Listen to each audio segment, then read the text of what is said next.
Welcome to Animal Stories for Kids. If you like our stories, please give us a 5-star rating, subscribe to our podcast, and share it with your friends and family. Plus, check out exclusive show-related content and join the community at patreon.com/Animal Stories for Kids. And now, it's time for our story.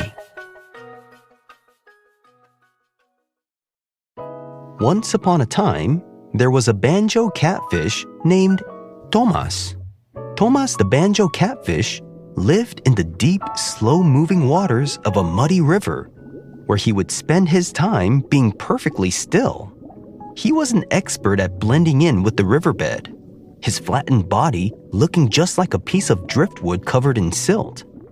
Being a banjo catfish meant that Thomas was a master of disguise. After all, hiding was what he did best. But today, Thomas the banjo catfish had a problem. His favorite hiding spot, a cozy little dip in the mud beneath a tangle of roots, was gone. A strong current moved and changed the riverbed, filling in his secret resting place with sand. "Oh, no. My hiding spot," Thomas groaned, his whisker like barbels twitching in distress. "Now where will I rest during the day? Where will I hide from hungry fish and nosy creatures?" Thomas the banjo catfish didn't swim like other fish. He preferred to shuffle along the bottom, using his pectoral fins to push himself forward in slow, careful movements. So instead of zipping around looking for a new hiding place, he scooted along the riverbed, kicking up tiny clouds of silt as he searched. As he moved along, a pair of small, round eyes peeked out of the sandy bottom. A freshwater stingray, mostly buried under a thin layer of mud, lifted its flattened body slightly and flicked its long tail. The stingray asked Thomas the banjo catfish, "Thomas, why are you stirring up all that muck?" Thomas replied, "My hiding spot is gone. I need a new one before it gets too late." The stingray stretched out its fins and said, "If you're looking for a hidey hole, I'd stay away from the sunken log near the river bend. A big, grumpy electric eel moved in there, and he is not in a sharing mood." Thomas the banjo catfish shuddered and said, "Oh no, I do not want to hide near an electric eel. Thanks for the warning." The stingray gave a lazy flick of its tail and settled back into the mud, disappearing once again. Thomas shuffled past a bed of rotting leaves and wondered if it would be a good hiding place, but they weren't thick enough to cover him. He pushed his way under a sunken piece of bark, but it was too wobbly and drifted away with the slow current. "This is harder than I thought," Thomas the banjo catfish grumbled. Just then, something moved nearby, stirring up a small cloud of mud. It was the freshwater stingray again. This time, it was using its flattened body to wiggle deeper into the soft dirt, covering itself completely in a perfect, cozy hiding spot. Thomas's whiskers twitched.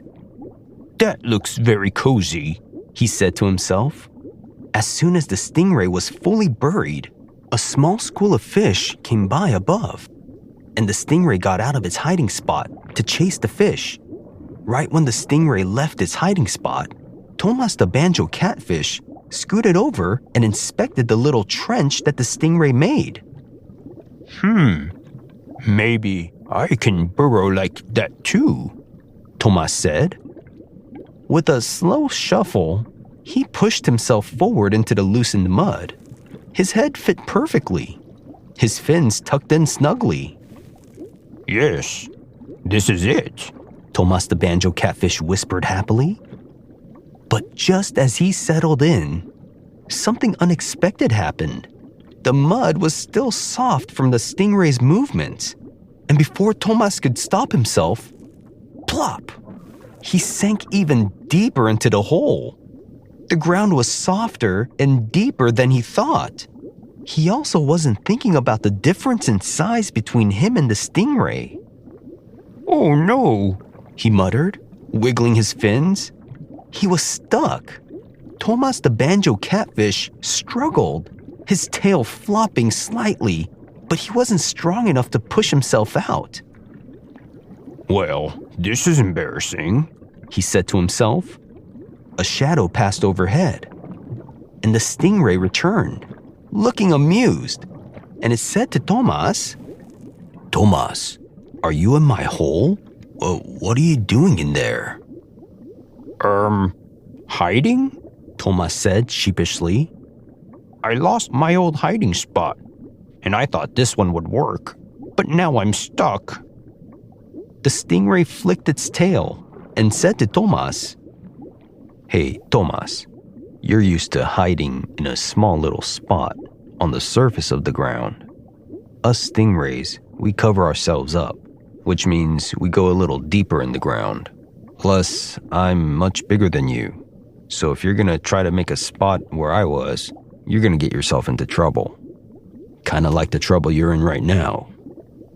Thomas the banjo catfish said, Well, I thought it was a good idea. Looks like I was wrong.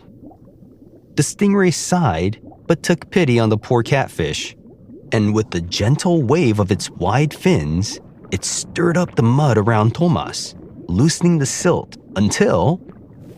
Pop! Thomas was free. I'm free, Thomas said as he wiggled back onto the riverbed. Thank you. I thought I was going to be a buried fish forever. The stingray let out a few bubbles and said, "Next time, stick to hiding on the surface of the mud, not in it." Thomas the banjo catfish nodded and said, That's really good advice. Still, he was back to the same problem. Where would he hide? Just then, a gentle current pushed a clump of river plants toward him. Thomas blinked. The floating plants tangled together in a way that made a natural shelter. It looked perfect. With a flick of his fins, Thomas the banjo catfish shuffled under the plants. They were resting lightly on top of him, covering him just like his old hiding spot. This is perfect, Thomas said, settling into the soft riverbed. It's even better than before, and I didn't even have to bother the electric eel by the sunken log. The stingray peered at him from nearby and said, "See, you didn't need a burrow after all." Thomas smiled and said, Nope, but I did need a little help. Thanks. The stingray gave a small, approving flick of its tail before sinking back into the mud.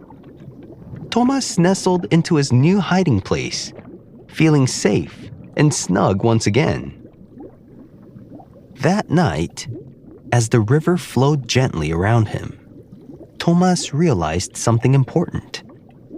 Sometimes, when things don't go as planned, something even better can come along if you wait and keep looking. And the banjo catfish lived happily ever after. The end. The banjo catfish is also known as the Aspidinidae. They're also nicknamed Guitarita catfish and the burrowing catfish, and are a small South American family of catfishes with about 43 species. The banjo catfish can be found throughout the major tropical rivers of South America. The name banjo catfish refers to their body shape that has an appearance of a banjo, the musical instrument. Banjo catfishes have rough and bumpy skin because it's covered with tiny hard bumps. The banjo catfish has a flat-shaped body with a broad head and a long, thin tail. They have small eyes on top of their heads, allowing them to see while staying hidden in the riverbed. Banjo catfishes have delicate fan-like fins that help it move slowly along the floor underwater. Banjo catfishes live in a variety of habitats, from shallow backwaters to deep river channels. During the day, some can be found resting slightly buried under leaves or the soft dirt underwater. You can also find them in brackish water habitats like mangrove swamps.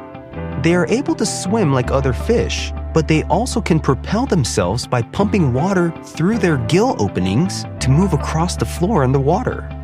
Banjo catfish are nocturnal, and they're also solitary creatures. The banjo catfish comes in all sorts of sizes. Some are very small, less than 2 inches long, and some can grow up to 15 inches long. The banjo catfish can have different colors like brown or gray, which help them blend into the muddy river bottoms where they live. Banjo catfishes like to stay at the bottom of rivers where there's mud and leaves. This helps them hide from other animals. Banjo catfishes are omnivores, and they are not picky eaters. They eat small water animals and bits of plants they find while moving slowly on the river bottom. Banjo catfishes are very good at hiding. They often stay still and blend into the mud to avoid being seen. Banjo catfishes move slowly and like to stay at the bottom of the river. Banjo catfish mothers incubate their eggs by attaching the fertilized eggs to their underside and carrying them around until they hatch. Have you seen a real-life banjo catfish before? If you have, where did you see it? If you want to write to us, ask your parent to email us at animalstoriesforkids@gmail.com and tell us what you think of our stories. We would love to hear from you. Thanks for listening to Animal Stories for Kids. If you like our stories, please give us a 5-star rating, subscribe to our podcast, and share it with your friends and family. Plus, check out exclusive show-related content and join the community at patreon.com/animalstoriesforkids. Until next time, bye! If your child enjoys cats, drawing, or writing, you might also like my Everyday Cats Journals. They're a 4-book journal series, each with fun covers showing cats with human bodies doing silly and everyday things. Inside, kids can look for little objects from the cover that appear in the top corners of the pages and try to find them all as they write or doodle. The Everyday Cats Journals are available on Amazon. You can find all the details in the show notes.